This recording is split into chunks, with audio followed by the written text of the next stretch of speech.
200 million years ago, ठीक है, 200 million साल पहले जो था एक बड़ा सा लैंड मास था पैंजिया, जिसके दो टुकड़े हुए, ठीक है, एक बड़ा सा लैंड मास था, ये जो कॉन्टिनेंट इवॉल्व होने की थ्योरी है उसमें है पूरा, बड़ा सा लैंड मास था जिसके दो टुकड़े हुए, तो एक था लॉरेशियन लैंड, ठीक है, ये नॉर्थ वाला हो गया, बीच में थी तेथीसी, ठीक है, एंड देन एक था गोंडवाना लैंड। तो जो हमारा मध्य प्रदेश है वो किसका पार्ट है? गोंडवाना लैंड का। दैट मीन्स पेंजिया का जो सदर्न पार्ट था उसका हमारा मध्य प्रदेश पार्ट है। ऑलराइट, इस तरीके से है ये वाली थ्योरी के हिसाब से कि ये गोंडवाना लैंड का पार्ट है। दैट इज द रीजन कि we say Madhya Pradesh belongs to Gondwana land, right.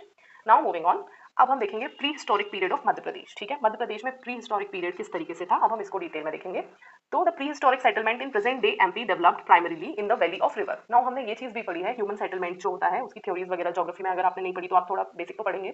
तो उसमें हमेशा आप देखेंगे कोई भी सिविलाइजेशन इनिशियली जब डेवलप होती है तो वो हमेशा रिवर के चारों तरफ डेवलप होना शुरू होती है, ठीक है। उसका रीजन क्या होता है, जैसे यहाँ से नदी निकल रही है, ठीक है, अब यहाँ से नदी निकल रही है तो जो आसपास का जो एरिया है ये फर्टाइल हो जाएगा, ठीक, यहाँ पे बहुत सारे न्यूट्रिएंट्स जो हैं वो सारे आ जाएंगे और यहाँ की जो सॉइल है वो फर्टाइल होगी। तो लोग क्या करेंगे, अब अगर लोग यहाँ रिमोट एरियाज में रहते हैं तो वो हमेशा से अपने रिसोर्सेज को कलेक्ट करने इधर आएंगे, देन वापस जाएंगे, कितना डिफिकल्ट होगा। तो